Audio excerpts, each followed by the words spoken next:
Hello students, welcome to next video of electrostatics. आज की video में हम potential due to non conducting solid sphere इसके बारे में बात करेंगे।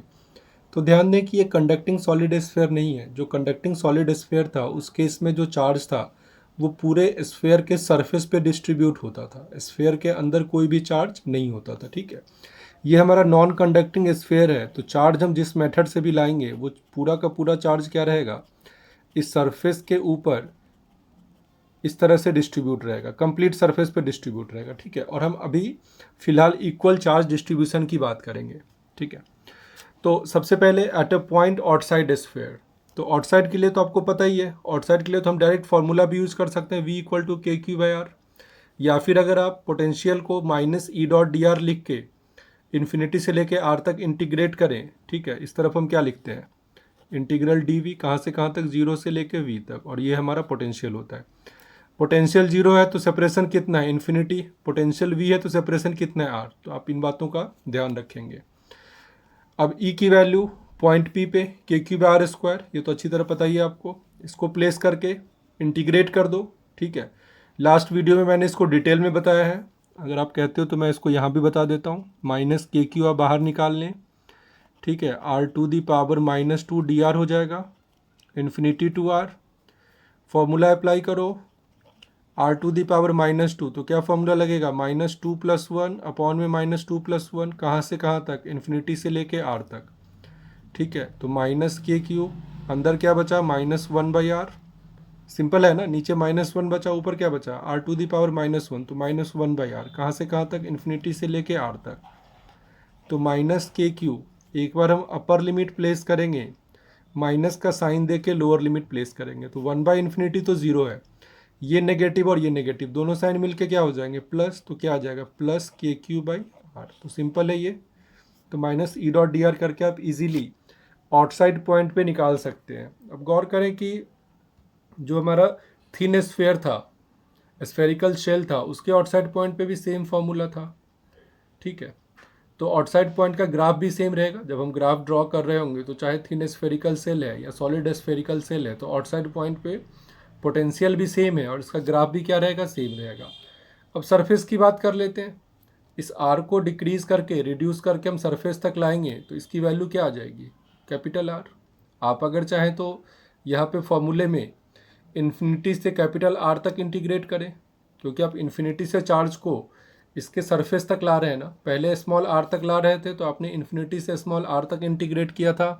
अब हम क्या कर रहे हैं, इन्फिनिटी से इसके सरफेस तक ला रहे हैं, तो इन्फिनिटी से कहाँ तक इंटीग्रेट करेंगे, आर तक। मतलब आप कुछ इस तरह से कर सकते हैं, minus infinity to capital R E dot d r. और जब आप इंटीग्रेट करेंगे, लिमिट आप डालेंगे, तो इन्फिनिटी टू कैपिटल आर आ जाएगा। तो केवल क्या फ़र्क पड़ेगा, जो k q by small r आ रहा था वो k q by capital R आ जाएगा। ठीक है, तो मैं समझता हूँ बहुत अच्छी तरह क्लियर है। अब नेक्स्ट केस जो सबसे इंटरेस्टिंग है, at a point inside sphere. ठीक है, तो ये एक नॉन कंडक्टिंग स्फेयर है जिसमें चार्ज इक्वली डिस्ट्रीब्यूट है और हमने कोई पॉइंट पी ले लिया जो कि स्फेयर के इनसाइड है। तो इलेक्ट्रिक फील्ड तो आपको पता है ना, अगर हमें पॉइंट पी पे इलेक्ट्रिक फील्ड निकालनी हो तो पॉइंट पी पे इलेक्ट्रिक फील्ड का ये फॉर्मूला होता है, k q upon R q into small r. ठीक है, तो क्या मैं इस इलेक्ट्रिक फील्ड को इंटीग्रेट करके इस पॉइंट पे पोटेंशियल निकाल दूं, तो होगा तो बिल्कुल वही। हम इंटीग्रेट करेंगे इलेक्ट्रिक फील्ड को, ई डॉट डी आर को, और पोटेंशियल निकलेगा। लेकिन इंटीग्रल की जो लिमिट है ये दो बार चेंज होगी। कैसे चेंज होगी, अगर जो चार्ज था वो इन्फिनिटी पे है, ठीक है, तो पहले आप उसको इन्फिनिटी से इसके सरफेस तक लाओगे और एक फॉर्मूला वैलिड होगा, E equal to k q by small r square. ठीक है, यही फॉर्मूला होता है ना आउटसाइड स्फीयर के लिए इलेक्ट्रिक फील्ड का, क्या फॉर्मूला होता है, k q by r square. तो क्योंकि आउटसाइड के लिए एक फॉर्मूला वैलिड है तो आउटसाइड की लिमिट के अंदर हम ये वाला फॉर्मूला यूज करेंगे। इनसाइड अगर हम लेके जाएं कैपिटल आर से लेके स्मॉल आर के बीच में, तो फिर दूसरा फॉर्मूला आ गया, k q by capital R q into small r d r. ठीक है, तो दो बार इंटीग्रेट होगा। एक बार लिमिट हम इन्फिनिटी से सरफेस तक लेकर आएंगे और दूसरी बार सरफेस से स्मॉल आर तक लेकर जाएंगे। तो k q by r square d r को तो आपने कई बार किया है। ठीक है, पिछले एग्जाम्पल में भी मैंने यहाँ पे किया था, ये देखिए के क्यू बाई आर आ गया। और क्योंकि हमने अप टू कैपिटल आर तक किया है तो ये कैपिटल आर रहेगा। इसमें देखो सेकेंड वाले टर्म में के q by capital are cube क्या है, कांस्टेंट है, तो कांस्टेंट हमने बाहर निकाल दिया। आर डी आर का इंटीग्रेशन क्या हो जाएगा, आर स्क्वायर बाय टू, तो आर स्क्वायर बाय टू है तो कहाँ से कहाँ तक, कैपिटल आर से लेके स्मॉल आर तक वैल्यू प्लेस करेंगे। ठीक है, तो के क्यू बाई, ये देखिए टू बाहर आ जाएगा, k q by two R cube small r square minus capital are square. ठीक है, तो के क्यू बाई आर इसमें कॉमन ले लो, दोनों टर्म में से अच्छी तरह देख लो, मैथमेटिकल कैलकुलेशन है, कोई बहुत मुश्किल नहीं है। ठीक है, k q by are common ले लेंगे, वन माइनस इसमें क्या क्या बच गया, आर कॉमन ले लिया तो टू आर स्क्वायर बच रहा है, और ऊपर क्या बच रहा है, r square minus r square, फिर मैंने एज इट इज़ लिख दिया। ठीक है, फर्दर ऐड करेंगे, टू आर स्क्वायर एलसीएम आ जाएगा। ठीक है, न्यूमरेटर में क्या आ गया, two r square, minus sign से मल्टीप्लाई करो, minus small r square plus capital are square, इन दोनों को ऐड कर दो तो क्या आ जाएगा, थ्री आर स्क्वायर। देखिए गौर से, और ये हमारा माइनस स्मॉल आर स्क्वायर रहेगा। ठीक है, सारी वैल्यूज़ प्लेस कर दें, तो जो फाइनल वैल्यू आ रही है इन दोनों को मल्टीप्लाई कर देंगे डिनोमिनेटर में, तो k capital Q upon two R cube three R square minus small r square. तो मैं आपसे रिक्वेस्ट करूंगा कि आप इस फॉर्मूले को अच्छी तरह याद कर लें, क्योंकि एक डिफरेंट टाइप का फॉर्मूला है। K q by r square या के क्यू बाई आर, ये सब याद करना बहुत ईजी है।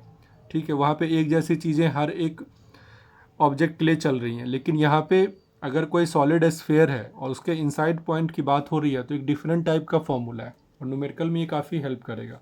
ठीक है, तो आप इसको नोट कर ले। अब इस फॉर्मूले में देखो, ये तो हमने इनसाइड पॉइंट के लिए निकाला ना, अगर मैं सेंटर की निकालना चाहूँ तो सेंटर के लिए निकालने के लिए स्मॉल आर की क्या वैल्यू होगी, ज़ीरो। यहीं पे हम क्या करेंगे, स्मॉल आर को ज़ीरो कर देंगे। तो अगर हम स्मॉल आर को ज़ीरो कर दें, ये आर स्क्वायर और ये कैंसिल हो गया, तो थ्री के क्यू अपॉन टू आर।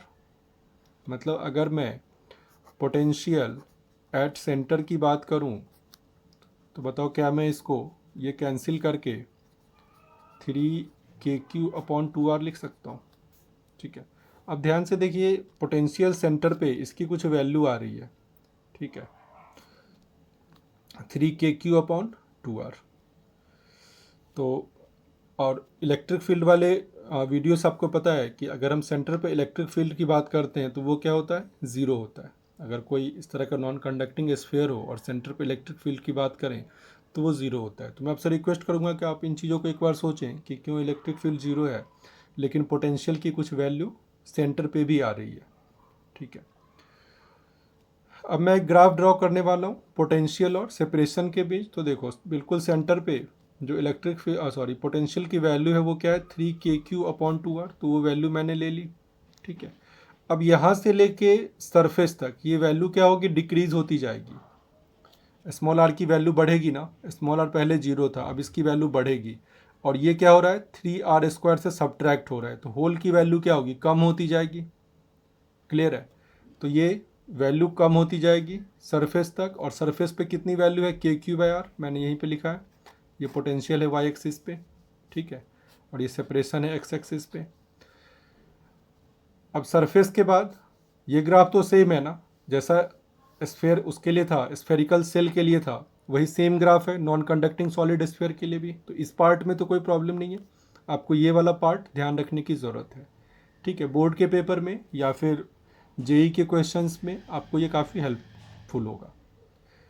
तो आज की क्लास में इतना ही, नेक्स्ट क्लास में फिर से मिलते हैं। ठीक है, तब तक के लिए थैंक यू सो मच।